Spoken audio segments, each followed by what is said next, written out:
नमस्कार मंडळी. तर आज आलो आपण कल्याणला आपल्या मित्राच्या इकडे ए सी सर्व्हिस करायला. मित्राचा कस्टमर आहे. जनरलची 1 टनची मशीन आहे. आपण ए सी सर्व्हिस करतो आहे. बघा फिल्टर काढून चेक केले. फिल्टर किती ब्लॉक आहेत बघा, खूप जास्त ब्लॉक आहेत.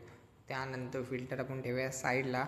मित्र बोलला आउटडोर बघ कसा ठेवला. तर आउटडोर बघतोय तर बाप रे, आउटडोरला ह्या लोकांनी फळ्या आणि प्लीज फुट्टे वगैरे सगळं ठेवलेलं आहे. मीन्स कंडेन्सेशन पुरा ब्लॉक करून ठेवलेलं आहे. याची दुसरी व्हिडिओ मी बनवली आहे.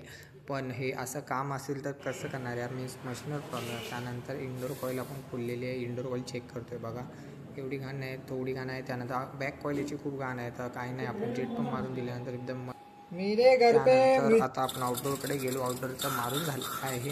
बाजूला लाईटची मशीन होती, मी त्यालाही पाणी मारून दिलं. बोललो ठीक आहे आपण पाणी मारून देऊया. काय बाजूबाजूला आउटडोर होते, 1.5 टनचं आहे. पण आपल्या मशीनचं काम झालेलं आहे. मी ड्रेन पाईप पुरं रिकामी केलेलं आहे आपलं पाईप. त्यानंतर बघू शकता फिल्टर चकाचक क्लीन, मीन्स एकदम नवीन. मशीनच नवीन झालेली आहे. त्यानंतर मशीन आपण चालू करून चेक केली 24/7 एकदम मस्त कूलिंग होत आहे. कस्टमर बोलतो वाव सर्व्हिस केलेली आहे. आणि ह्यानंतर आपण निघालो दुसऱ्या कामात.